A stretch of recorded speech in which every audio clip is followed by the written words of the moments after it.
Hello बच्चों, हम chemistry में पढ़ते हैं बहुत सारी केमिकल रिएक्शंस। अब केमिकल रिएक्शन चाहे जितनी भी सिंपल हो चाहे जितनी भी कॉम्प्लेक्स हो, वो सभी केमिकल रिएक्शन क्या करेंगी, इन लॉज को फॉलो करेंगी। इन लॉज को हम अगर इकट्ठे करें तो हम कहते हैं लॉ ऑफ केमिकल कॉम्बिनेशन। ये लॉज कौन से? Law of conservation of mass, law of constant composition, law of multiple proportion, law of reciprocal proportion और पांचवा गेल-लुसाक्स लॉ ऑफ गैसियस वॉल्यूम्स। इसमें जो ये चार लॉज हैं, ये चार लॉज क्या करते हैं? मास के साथ डील करते हैं। और ये पांचवा लॉ क्या करता है? ये वॉल्यूम के साथ डील करता है। तो हम पांचों लॉज को एक एक करके देखते हैं। पहला हमारे पास है law of conservation of mass. अब law of conservation of mass क्या कहता है कि हमारे पास रिएक्टेंट है, कोई भी केमिकल रिएक्शन है जिसमें जो रिएक्टेंट का मास है ना, वो क्या होगा? प्रोडक्ट के मास के इक्वल होगा। मतलब sum of masses of reactants is equal to sum of masses of products.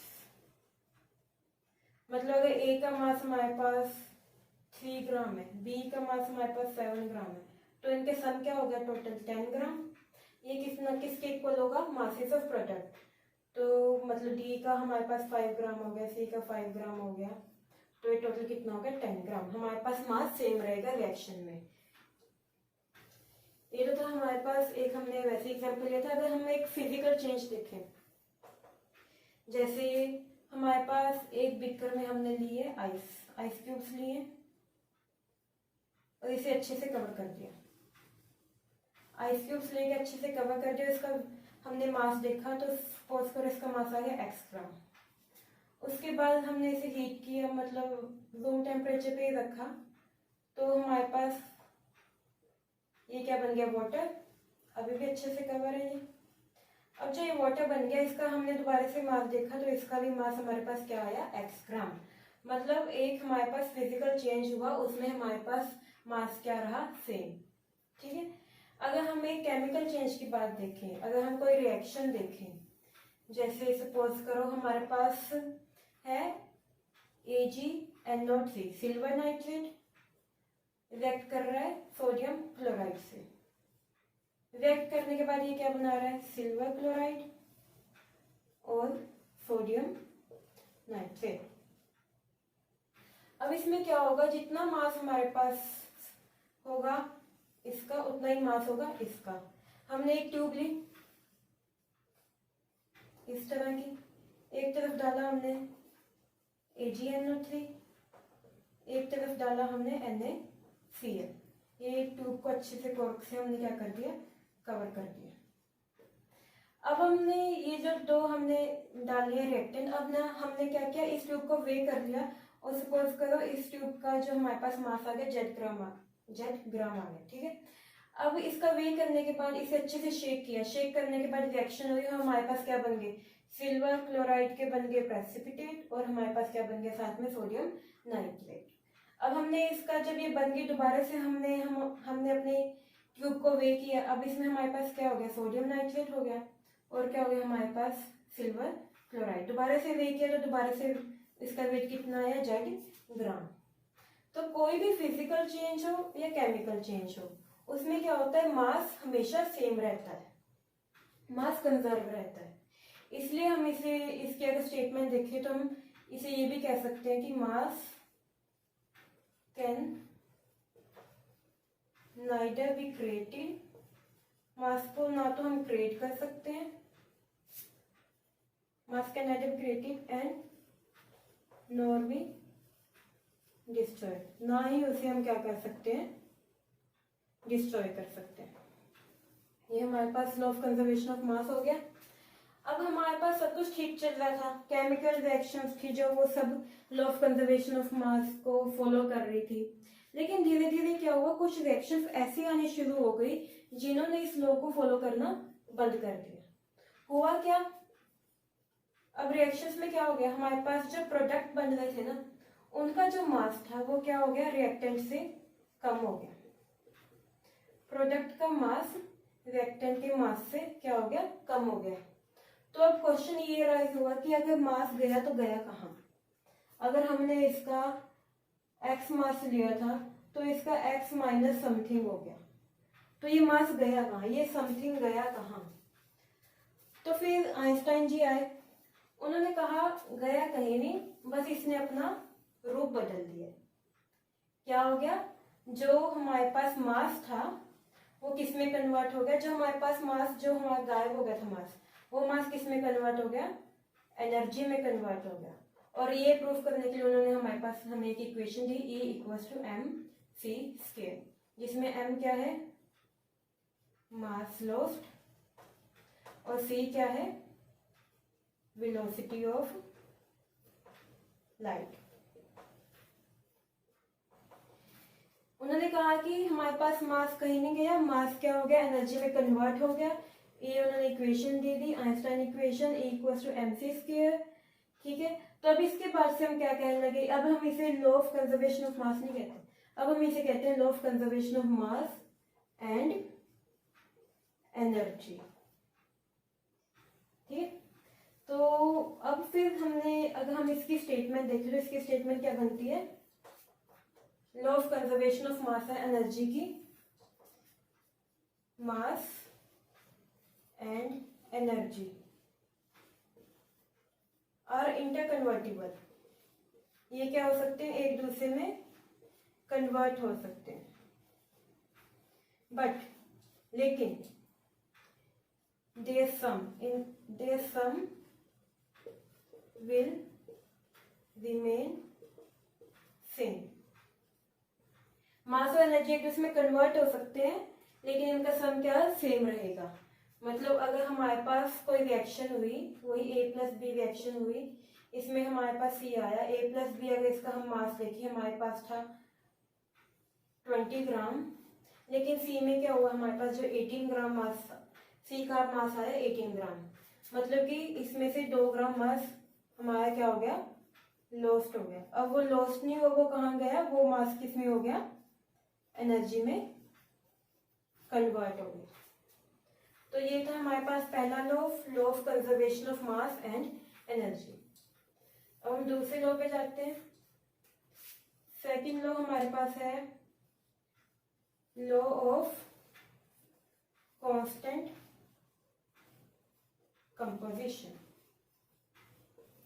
और इसे हम एक और नाम देते हैं, और लॉ ऑफ डेफिनेट प्रोपोर्शन। अब ये लॉ कहता है कि हमारे पास जो एक कंपाउंड बनता है, अगर हम एक कंपाउंड लें, सेम कंपाउंड लें, कहीं से भी लें, वो कंपाउंड, वो हमेशा सेम एलिमेंट से बनेगा, और वो एलिमेंट्स होंगे क्या, फिक्स्ड रेशियो में होगा उनका, उन एलिमेंट्स का मास। जैसे हम एग्जांपल ले लेते हैं, हम ले लेते हैं टैप वाटर ले लेते हैं, ठीक है, सी वाटर ले लो, और कोई भी ले लो, लैब का वाटर ले लो, आपकी केमिस्ट्री लैब में जो वाटर है वो ले लो। तो वाटर का हमारे पास क्या होता है फॉर्मूला, H2O, H2O होता है ना। और ये H2O, चाहे आप टैप वाटर लो, इसका फॉर्मूला भी H2O, सी वाटर लो, इसका भी H2O, और लैब वाटर लो, इसका भी H2O। मतलब H2O एक कंपाउंड है, और ये कंपाउंड हमेशा किसको मिला के बनता है, H को मिला के बनता है, और O को, मतलब ऑक्सीजन, हाइड्रोजन और ऑक्सीजन से ही बनता है H2O। आप चाहे कहीं का भी वाटर ले लो, उन सभी वाटर में क्या होगा, हाइड्रोजन और ऑक्सीजन होंगे। और हाइड्रोजन और ऑक्सीजन किस तरह से हैं, इसमें जैसे हाइड्रोजन का मास होता है 1 और ऑक्सीजन का होता है 16, तो हाइड्रोजन इसमें H2, 2 हाइड्रोजन है, 1 × 2 और 16, ऑक्सीजन का मास कितना है 16, तो 2:16, और इससे आगे और सिंप्लीफाई किया तो 1:8। मतलब इनकी मास की रेशो हमेशा 1:8 रहेगी। टैप वाटर लें तो भी मास की रेशो 1:8 होगी, हाइड्रोजन और ऑक्सीजन में 1:8 होगी। सी वाटर लें तो भी इनकी 1:8 होगी, लैब वाटर लें तो भी 1:8 होगी। मतलब कि मतलब कि हमेशा क्या रहेगा, मास की रेशियो हमेशा सेम रहेगी। जैसे law of constant composition, constant composition मतलब अगर H2 अगर हमारे पास वाटर है तो वो हमेशा हाइड्रोजन और ऑक्सीजन से ही बनेगा। अगर हमारे पास कार्बन डाइऑक्साइड ले रहे हैं हम तो वो हमेशा कार्बन और ऑक्सीजन से ही बनेगी, किसी और से नहीं बन सकती। ये हो गया कांस्टेंट कंपोजिशन, मतलब ये था। अगर डेफिनेट प्रोपोर्शन की बात करें, और इसे डेफिनेट प्रोपोर्शन क्यों कहते हैं, क्योंकि इनके जो मास, इनके मास की जो प्रोपोर्शन है, रेशियो है, ये हमेशा क्या है, डेफिनेट रहेगी। जैसे चाहे आप टैप वाटर ले लो, उसमें भी हाइड्रोजन का मास और ऑक्सीजन के मास की रेशियो 1:8 होगी। सी वाटर ले लो उसमें भी, लैब वाटर ले लो उसमें भी, तो इनकी मास की रेशियो क्या रहेगी, सेम रहेगी। जैसे अभी हम एक एग्जांपल लेते हैं, उस एग्जांपल में हम एक क्वेश्चन पे अपना कर लेंगे पूरा। हमारे पास हमने कार्बन और ऑक्सीजन को मिला के बनाया कार्बन डाइऑक्साइड, ठीक है।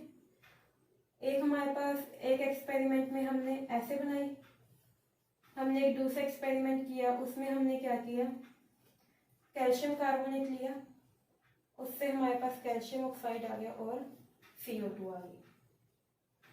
तो अब क्या होगा, इस लॉ के अकॉर्डिंग क्या होगा, ये CO2 चाहे इसमें जो कार्बन डाइऑक्साइड बनी है और इसमें जो कार्बन डाइऑक्साइड बनी है, वो दोनों किससे बनेगी, कार्बन और ऑक्सीजन से, और इनके मास की रेशियो भी क्या होगी, सेम होगी।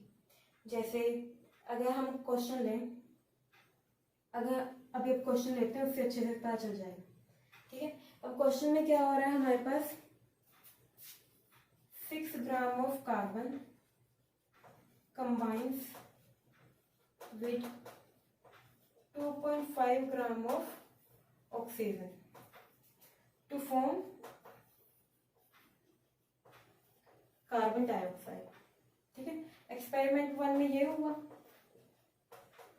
इन experiment 2 calcium carbonate heated to give carbon dioxide, calcium carbonate को हीट करके हमारे पास कार्बन डाइऑक्साइड आई, which has 29.41% of oxygen. So it follows law of constant composition.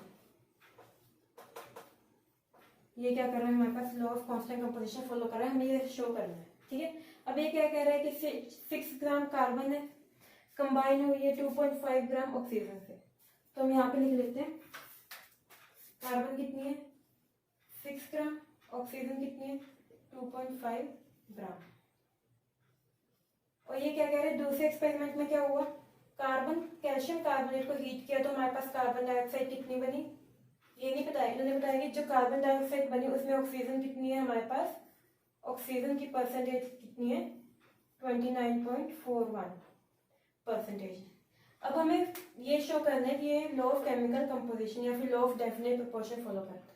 अब हम ये कैसे शो कर सकते हैं, अब देखो जो ये होगी, इसमें कार्बन और ऑक्सीजन की जो रेशो होगी वही इसमें होगी, मतलब अगर इसमें ऑक्सीजन हमारे पास 29.41% हो तो इसमें भी ऑक्सीजन हमारे पास कितना होना चाहिए 29.41%। हमें ये प्रूव करना है कि इसमें ऑक्सीजन 29.41% है। अब ये हम प्रूव करेंगे। देखो कैसे, 6 ग्राम कार्बन 2.5 ग्राम ऑक्सीजन और हमारे पास ये तो हमें प्रूव करना है, अब इसको हटा देते हैं, ठीक है। 6 ग्राम कार्बन और 2.5 ग्राम ऑक्सीजन मिलके कितने कार्बन डाइऑक्साइड बना रहे हैं 8.5 ग्राम। पहले लॉ से हमें पता चल गया कि कार्बन डाइऑक्साइड हमारे पास फर्स्ट एक्सपेरिमेंट में कितनी बन रही है 8.5 ग्राम, 8.5 ग्राम बन गई। तो अब हमारे पास हम यहाँ क्या देख रहे हैं, कार्बन डाइऑक्साइड आ गई हमारे पास 8.5 ग्राम। अब जो 8.5 ग्राम कार्बन डाइऑक्साइड आई है, 8.5 ग्राम CO2 है, इसमें कितनी ऑक्सीजन है 2.5 ग्राम ऑक्सीजन, 2.5 ग्राम ऑक्सीजन से ही 8.5 ग्राम कार्बन डाइऑक्साइड बनी है। और 1 ग्राम कार्बन डाइऑक्साइड में कितनी ऑक्सीजन होगी? 2.5 divided by 8.5 gram of oxygen होगी। ठीक है, अब हमारे पास 1 ग्राम कार्बन डाइऑक्साइड में ऑक्सीजन इतनी है। अगर हम 100 ग्राम कार्बन डाइऑक्साइड में देखें तो हमारे पास ऑक्सीजन कितनी होगी? 2.5 divided by 8.5 into 100 gram of oxygen, और इसे सॉल्व कर लें तो हमारे पास आएगा 29.41 ग्राम ऑफ ऑक्सीजन। अगर हम 100 ग्राम कार्बन डाइऑक्साइड लें तो उसमें 29.41 ग्राम ऑक्सीजन होगी। यहाँ पे हमारे पास ही 29.41% ऑफ ऑक्सीजन। परसेंटेज मतलब कि अगर हमारे पास 100 ग्राम CO2 है तो उसमें से 29.41 ग्राम क्या है? O2, मतलब 29.41 ग्राम O2 है 100 ग्राम CO2 में। तो हमें यही प्रूफ करना था। इसमें भी ऑक्सीजन कितनी है? 29.41 ग्राम, और इसमें भी कितनी है? 29.41 ग्राम। तो ये है हमारा लॉ ऑफ कांस्टेंट कंपोजिशन या फिर law of definite proportion. Example के साथ, क्वेश्चन के साथ बता दिया है।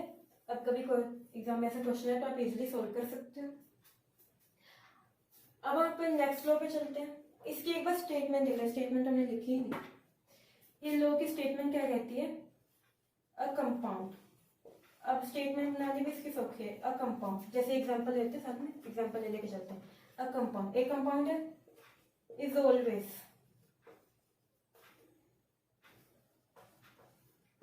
Consist of same element. इसमें हमेशा क्या होंगे? सेम एलिमेंट होंगे। चाहे आप कहीं का भी पानी लो, कहीं से भी पानी लो, मेरे घर से लो, अपने घर से लो, इसमें सेम एलिमेंट होंगे। Consist of same element and their masses will be in same fixed ratio, और उनके मासेस की रेशियो भी क्या होगी? फिक्स। चाहे आप कहीं से भी लो, हमेशा रेशियो क्या होगी? 1:8। चाहे आप टैप वाटर लो, चाहे आप सी वाटर लो, उसमें भी क्या होगी? 1:8 होगी इनके मासेस की रेशियो। ये हमारे पास इस लॉ की क्या होगी? स्टेटमेंट होगी। लिख लीजिए इसे कॉपी में।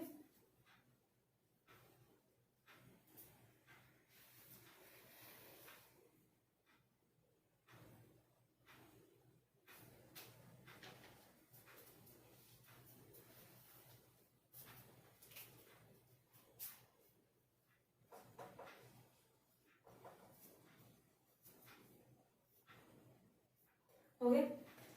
अब हम अपने तीसरे लॉ पे चलते हैं। अब हम अपना तीसरा लॉ पढ़ते हैं, law of multiple proportion. Law of multiple proportion क्या कहता है कि जब हमारे पास 2 एलिमेंट होते हैं, उन 2 एलिमेंट से हम 2 या 2 से ज्यादा कंपाउंड्स बना लेते हैं, तो उन कंपाउंड तो क्या होगा? उनमें एक एलिमेंट का मास फिक्स होगा, तो दूसरे एलिमेंट के मासेस क्या होंगे? एक स्मॉल होल नंबर रेशियो होगी उनके मासेस की। जैसे इसकी स्टेटमेंट देख लो पहले। When 2 elements combine to form 2 or more compounds, then masses of one element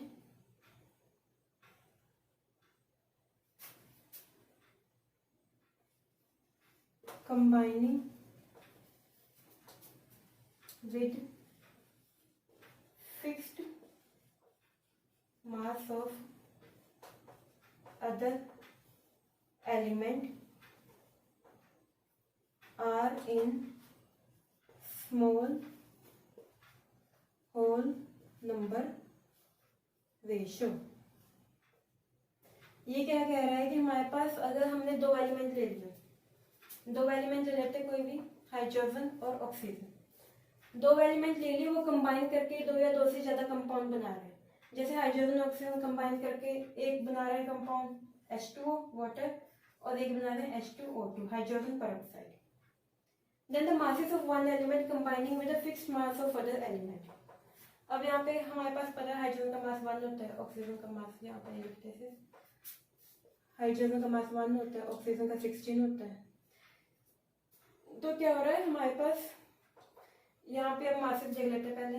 hydrogen का मास 1 है, 2 हाइड्रोजन इंटू 2 इक्वल्स टू 2। यहाँ पे भी एक हाइड्रोजन का मास 1 है, 2 हाइड्रोजन है, तो हमारे पास कितना मास आ गया टोटल 2। ऑक्सीजन एक है, ऑक्सीजन का मास कितना है 16, 2 ऑक्सीजन है, 2 इंटू 16 इक्वल्स टू 32। अब ये क्या कह रहे हैं, हमारे पास दो एलिमेंट से कंबाइन करके उसने कंपाउंड्स बना दिए, दो कंपाउंड्स बना दिए। Then the masses of one element, एक एलिमेंट है combining with the fixed mass of other element. यहाँ पे देखो हाइड्रोजन का मास फिक्स है, दोनों कंपाउंड्स में हाइड्रोजन का मास फिक्स है 2, इसमें भी 2। तो ऑक्सीजन क्या कर रहा है, एक element masses of one element, इसके जो मास है, ये एलिमेंट ये क्या कर रहा है, हाइड्रोजन से कंबाइन कर रहा है जिसका मास फिक्स है। masses of one element combining with a fixed mass of other element are in small whole number ratio। जो ये दो मास होंगे उनकी रेशियो क्या होगी, एक स्मॉल होल नंबर, जैसे 16:32।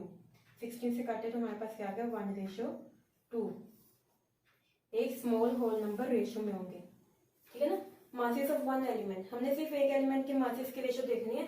ऐसा एलिमेंट जो एक दूसरे एलिमेंट के साथ कंबाइन है जिसका मास क्या है, फिक्स है। ये है हमारे पास लॉ ऑफ मल्टीपल प्रोपोर्शन।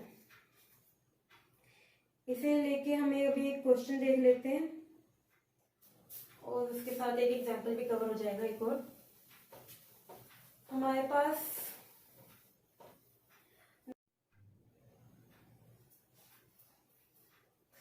इससे रिलेटेड अगर हम क्वेश्चन देखें तो क्वेश्चन है हमारे पास carbon and oxygen form 2 oxides, 2 oxides बनाते हैं which has 40% carbon and 25% carbon. Show that it follows law of multiple proportion। यहाँ बस क्वेश्चन है। अब क्वेश्चन क्या कहता है कि हमारे पास दो एलिमेंट है कार्बन और ऑक्सीजन। ये दो एलिमेंट क्या कर रहे हैं, ऑक्साइड्स फॉर्म कर रहे हैं, दो ऑक्साइड।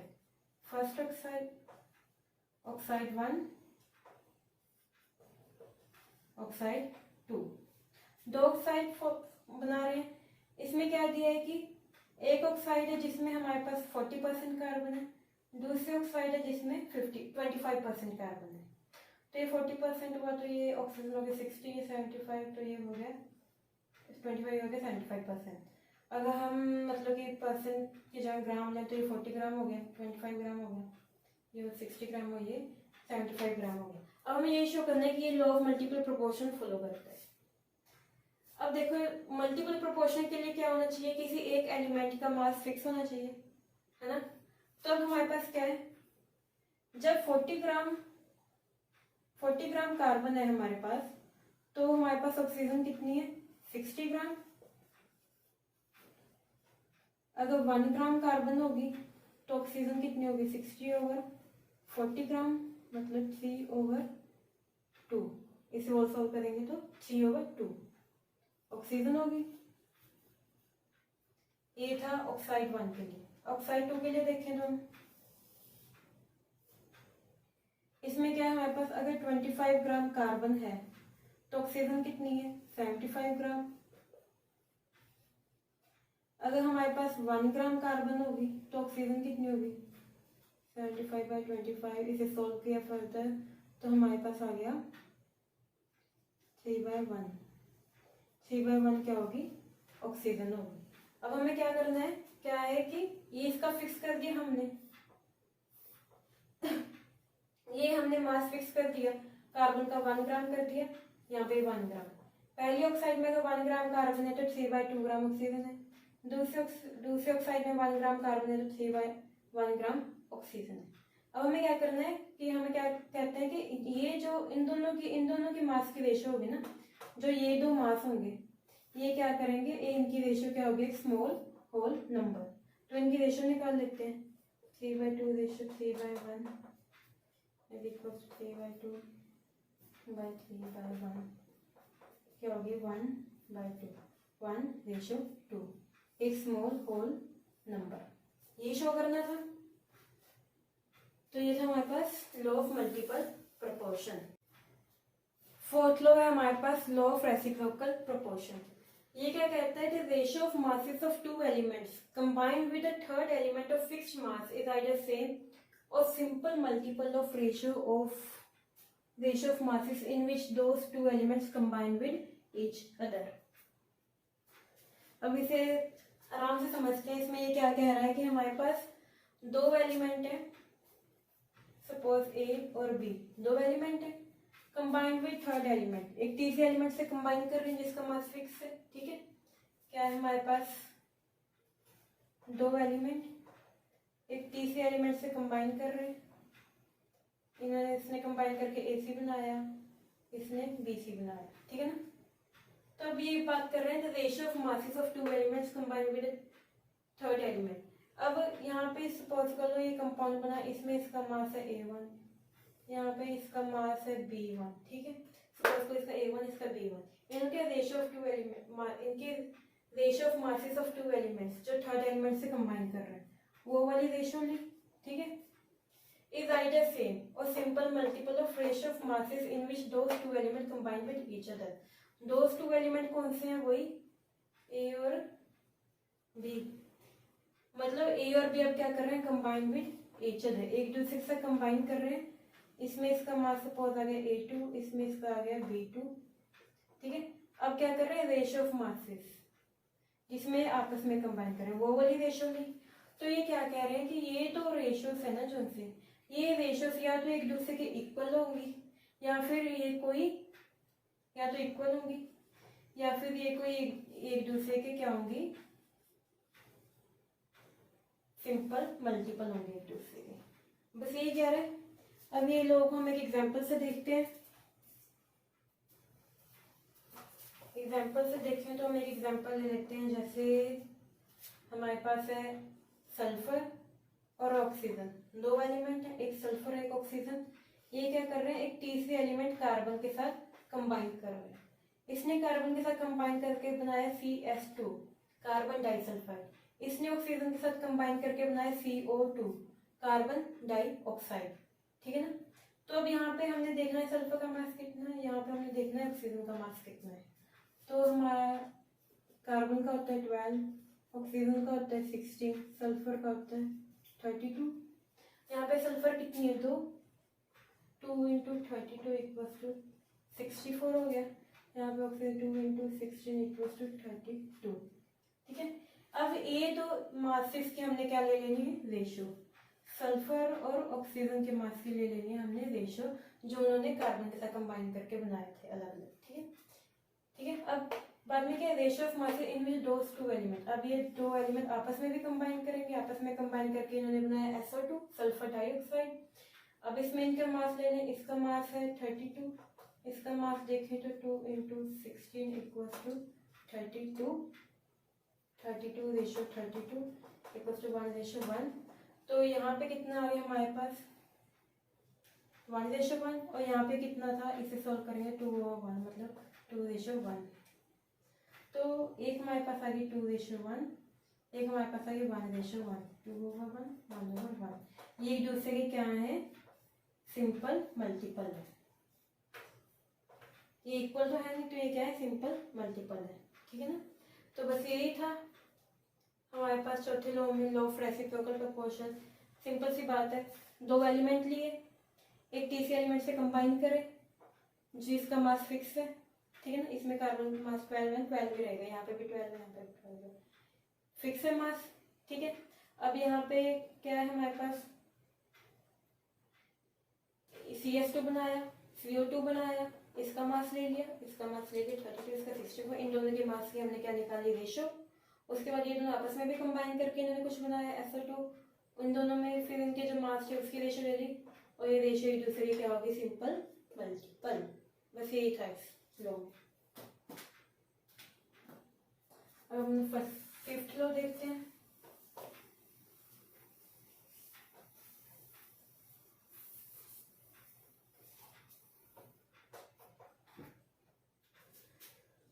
फिफ्थ लॉ हमारे पास है गे-लुसाक्स लॉ ऑफ गैसियस वॉल्यूम्स। इस लॉ में क्या कहते हैं कि हमारे पास जब भी दो गैसेस आपस में कंबाइन करके हैं, रिएक्ट करती हैं, तो उनके गैसेस का वॉल्यूम ऐसा होगा कि उस वॉल्यूम की रेशियो एक small whole number ratio, simple whole number ratio होगी। ठीक है ना।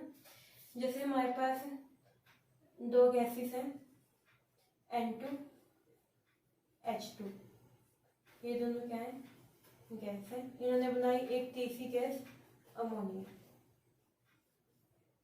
ऐसे हम कर देते हैं,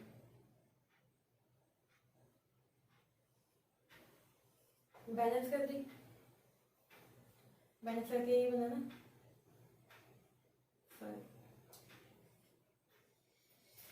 ठीक। तो ये क्या कह रहे हैं, अगर हमने एक वॉल्यूम नाइट्रोजन का लिया, 3 वॉल्यूम हमने हाइड्रोजन के लिए, और 2 वॉल्यूम हमारे पास अमोनिया के आ गए, तो इन वॉल्यूम की जो रेशो होगी एक सिंपल या स्मॉल होल नंबर रेशो होगी। बस यही बात कही है, इसमें और कुछ नहीं।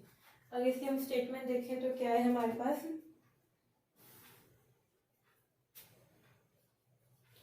when gases react together they do so in volume which bears simple whole number ratio to one another and also to product if।